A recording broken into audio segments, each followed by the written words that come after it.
good, Illumineers? My Lorcana fam out there. AZ Aquaman here with another video for you guys.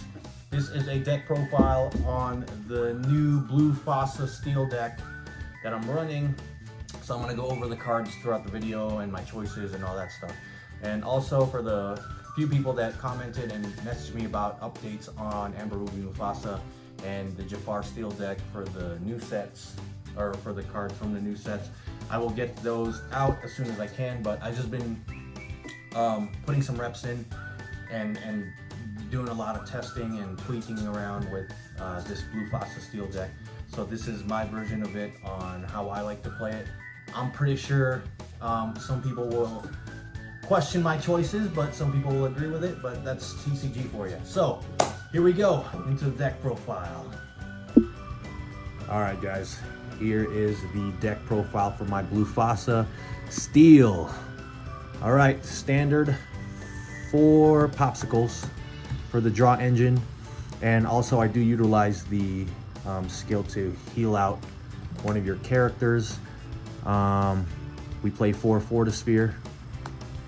Same thing, draw engine, and same deal. I literally utilize Fortisphere second ability, where you can make one of your bodyguard, or one of your characters gain bodyguard.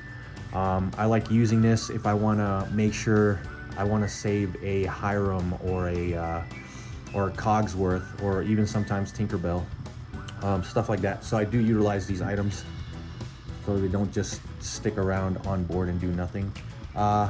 Next on the list, 3 Fire the Cannons. Fire the Cannons, so these are my 1-drops. Fire the Cannons, 3's perfect for me.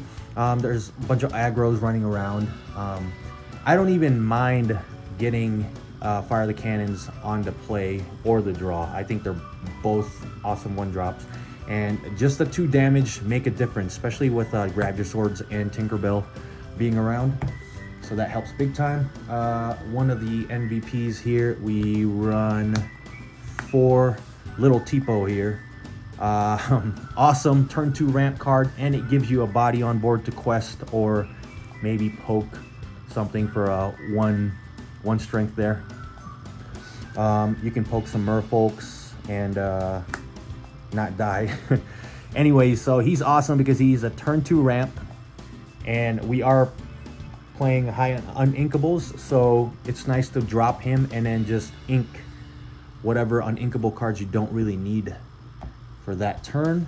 Another one I do run is for Mr. Shmee. So Mr. Shmee, he's awesome. Awesome 2-drop. Great body, because nowadays there are aggros running around and also locations suck. So having a 3/3 body to just smack around some things to help defend yourself while you're setting up, you know, for your bigger plays later on.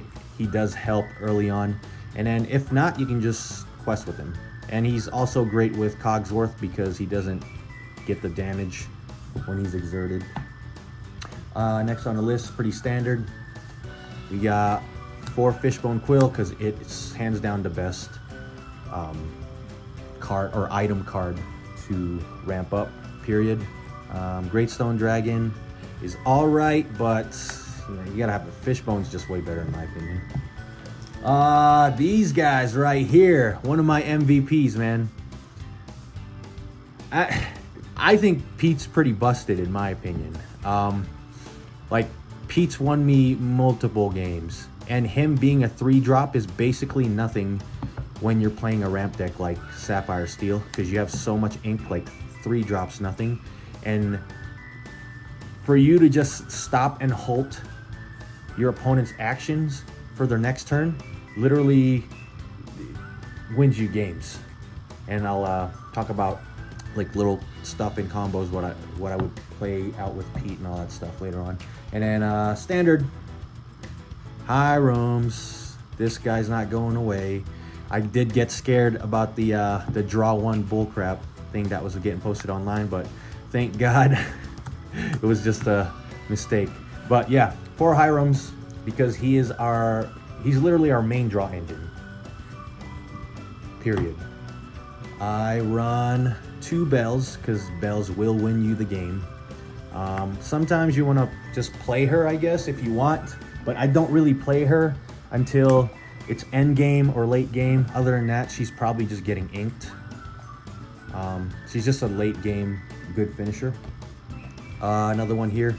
I run 2 Long Cane Zeus.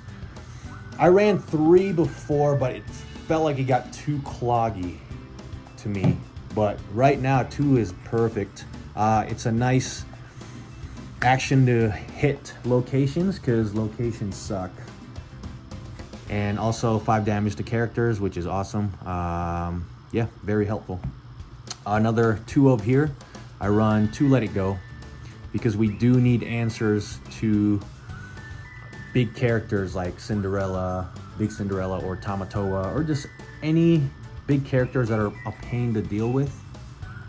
That's what Let It Go's for. Next one, 3 Grab Your Swords. So, where's my foil? I had a foily one. Oh, I was running 4, but I took out the 4th one. That was my foily one too. Anyways, yeah, Grab Your Swords. I think it's perfect at 3. I tried running 4 and it felt like it was a lot. I think 3 is a perfect amount. And Grab Your Swords with Tinkerbell combo, and then you throw in a little bit of Fire the Cannons in there. They can definitely wipe some board out. And here we go. 4 Cogsworth. This guy is still awesome.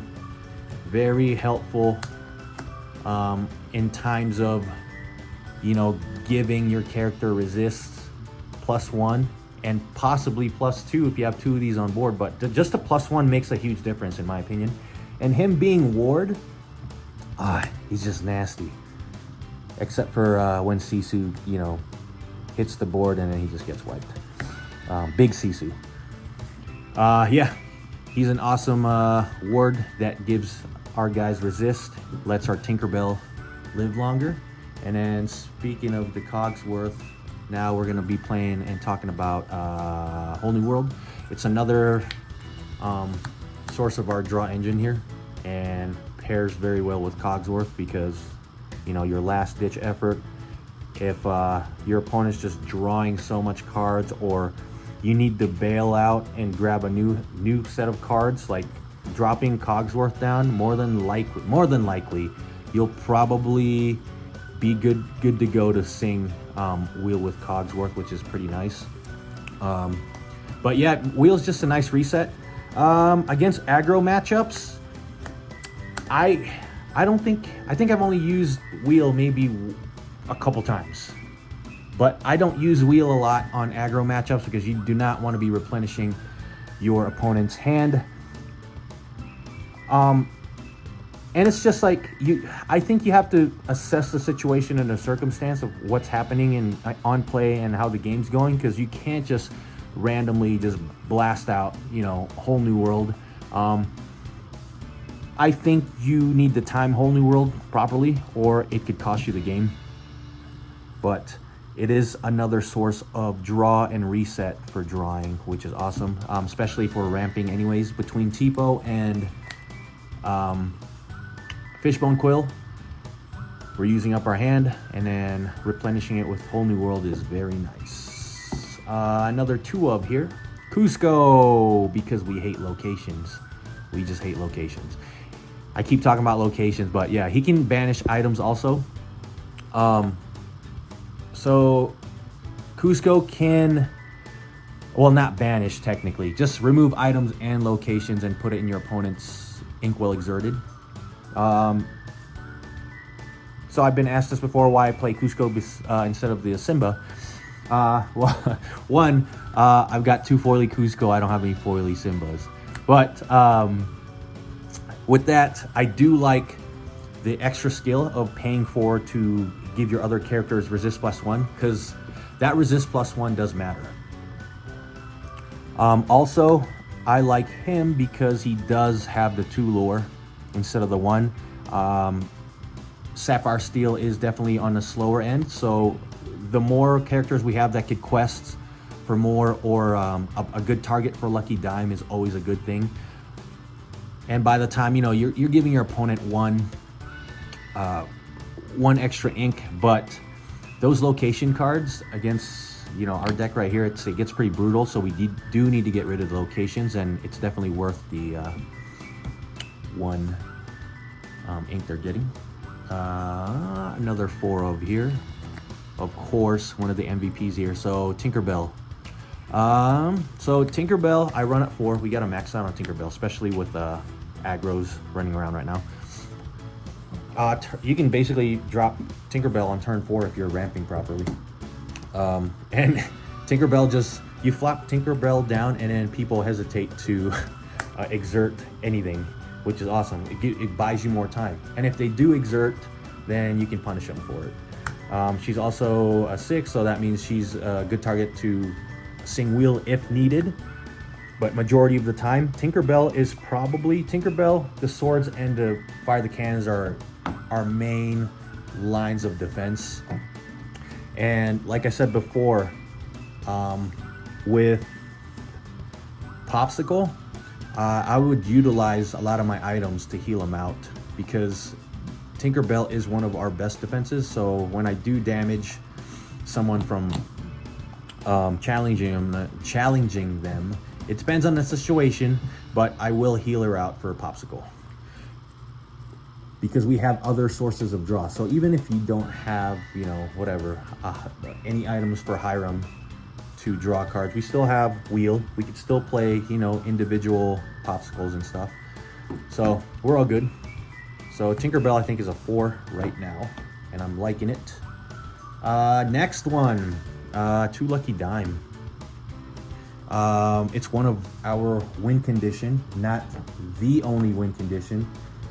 I think sometimes people depend on Lucky Dime as the be-all, end-all win con, and sometimes costs them the game. But no, Lucky Dime's just, it's definitely a win condition for us, but it's not the only one. So don't get too dependent on it, but it's really good.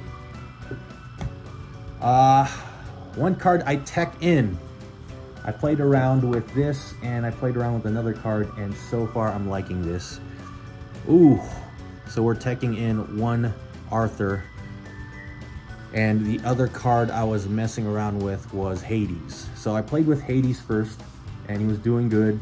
You know, he does hit nice big targets like Cindy or Tamator, like I said, but it just feels like in like other decks, I almost don't want to play him to just remove a small character. I don't know, it just seemed like slow, I guess that's the best way I could explain it. But with Arthur, I started playing with him. He seems pretty versatile, especially with Tinkerbell. So yeah, these two,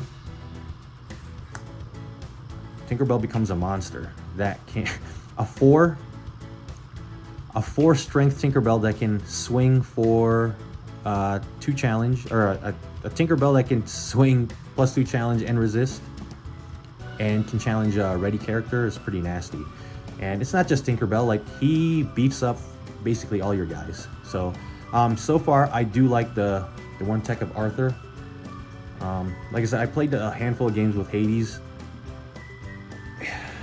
I so far like Arthur, and on top of that, I've talked about this before a few minutes ago. Arthur just being a 3 lore person to me is another bonus instead of the 2, because we are slow up the start, so we need good targets for Lucky Dimes, and 3 makes a huge difference. All right, so next on the list, you guys probably know what it is. We've got 3 of my boy Mufasa. I run 3. People are gonna think I'm crazy. People I've played here and online also in Lorcana thought I was a little crazy for running 3. I was actually running 4, to be honest with you guys. I was running 4 Mufasas, but then, yeah, I was like, you know, I get him enough to where I don't need to get a 4, be running 4. So that's why I started the Hades and Arthur deal, and I'm liking Arthur so far. But I do run 3 Mufasas. I don't run any Tamatoas. So some of my explanations for running 3 these guys are probably one of the prettiest cards I've seen. Ugh. Okay, anyways. So with Mufasa, so when I was playing Tamatoa, I was playing Tamatoa at 3, I was playing Tamatoa at 4, messing around with the ratios. Then I would play 3 to 2 of Mufasa along with Tamatoa. Guys, like 90% of the time, I drop Mufasa before Tamatoa. So, one thing I like about Mufasa is he is a consistent 4-quest character. It's awesome. It's an awesome target for Lucky Dime, and it's awesome for questing. With Tamatoa, like I've said earlier in the video, you know, I utilize Popsicle and Fortisphere not only for Hiram to draw, but I use them and utilize them to protect my characters that need to be protected on board. So a lot of the times when I did play Tamatoa, yes, I get my item back, but it's like it's Tamatoa that's just a what is he, a 5/8 that can quest for 1, and then obviously he's gonna survive the next turn, and then now you have a Tamatoa that can quest for 2 if you drop the item, and then you get another item. It's just like, it seems slow, but with Mufasa, more than likely he's gonna survive unless you're playing red and you get hit with like B prep, but you can sometimes play around that, and you can definitely play around B King Undisputed and Lady Tremaine by just dropping, you know, any little guys with him. But Mufasa, if people leave Mufasa on board, it's pretty devastating in my opinion, because you're basically essentially getting 2 turns, and it's brutal. On top of that, I think some people think that the return to 2 cards from your inkwell to your hand is like the negative part. In my opinion, since we're playing a ramp deck, it doesn't really like affect me as much as what people think the 2 cards getting put back randomly. Like, to me, I see it as you're able to possibly find more outs or answers by getting 2 good cards from your inkwell and then replacing them later on, replacing them with bad cards that you can ink back in, and then you'll be right back to 8 ink on your following turn. And then your following turn, if this survives, oh my goodness, like you're literally having 2 turns. And with this, I've done it a handful of times where,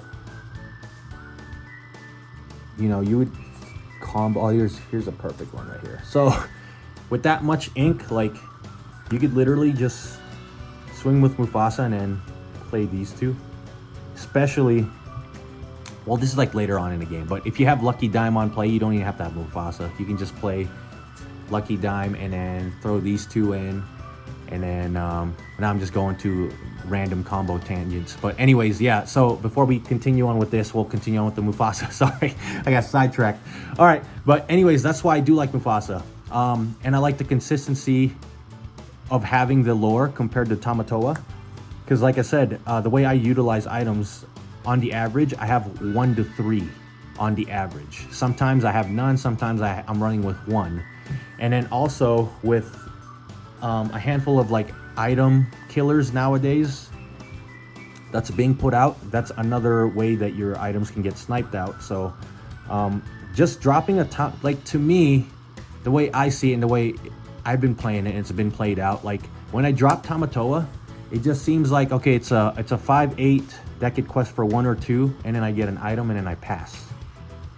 But with Mufasa, you drop him, you get 2 cards from your inkwell, and then if you haven't inked or used Fishbone Quill, you could literally just put back 2 cards. That sucks. And then hopefully with some luck, like, you might get answers for the 2 new cards you got from your inkwell. And then the following turn, Mufasa's he's just devastating. You literally have 2 turns with Mufasa if he stays on board. And with Tamatoa, when Tamatoa stays on board and it's my turn, and it's just like, okay, I'll swing for Tamatoa for 2 or 3, and then I get an item, and then you're whatever, that's past turn. But with Mufasa, you let him live. You have a couple of these guys, or even just the Pete in hand, since that's why we're maxing out. you could literally save your Mufasa and your board. Like, you do not have to worry about anything. So you flop down maybe, I don't know, anything, whatever, another Mufasa, and then you swing. Well, that's bad idea. That's a bad example. Anyways, whatever. I usually have like 12 to 15 inks, but yeah, you drop a Tinkerbell, maybe drop a Pete. Okay, let's say everything else is big. All right, that's fine. Okay, quest with Mufasa. Ready up all your characters or your inkwell, and then you can drop another bell, and then drop maybe another a lucky dime or so. It gets crazy. And then now you have this board set up, and then more than likely, unless they have like a Madame Medusa, they can't out your bell because they can't play any action card. They can't. The only thing they can do is have a Madame Medusa to knock out Belle, or Little Sisu or Big Sisu. Other than that, it's pretty safe. So that's why I don't run Tamatoa. I like the consistency of the 4 quester. So it's like whenever Tamatoa is what, like you need to have 3 items minimum to have 4 lures, where Mufasa can just have 4 lures consistently. So it's very nice to have that. So anyways, yeah, that's why I run the 3 Mufasa. I said before I was running 4, then that did feel a little too much, and then I just teched in the Arthur here. So far I like the Arthur. We'll see how the games and the metas go as the format progresses. Who knows, I might put back in Hades, but as for now, he's just so much versatile with Tinkerbells and Pete's and what do you call that? You know, all your little guys, Mr. Shmee, that can swing at ready characters. So anyways, that is my Blufasa steel, and it is a legit Blufasa because this is our main boss right here. No Tamatoas. So this is a Blufasa steel deck. I hope you guys like it, and please like and subscribe. If you guys try this out, see if you like it. It works fine with me. Other than that, see you guys next time on the next vid. I forgot the one tiny detail. Oh, that's not it. About the Mufasa rather than the Tamatoa also is he's got a bigger body than Tamatoa, that's a really tough number to get rid of. And then he's got the magic number of 4.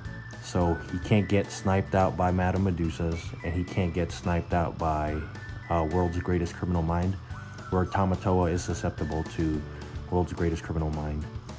Of course, if they combo World's Greatest Criminal Mind with Big Queen to pump up Mufasa, it's different. But just in general, he's just got the sweet spot of 9 willpower, 4 strength, and then a consistent 4 lore. I don't know, guys. I don't think you can't beat that. So, but I could also be a little biased because I'm a Mufasa guy.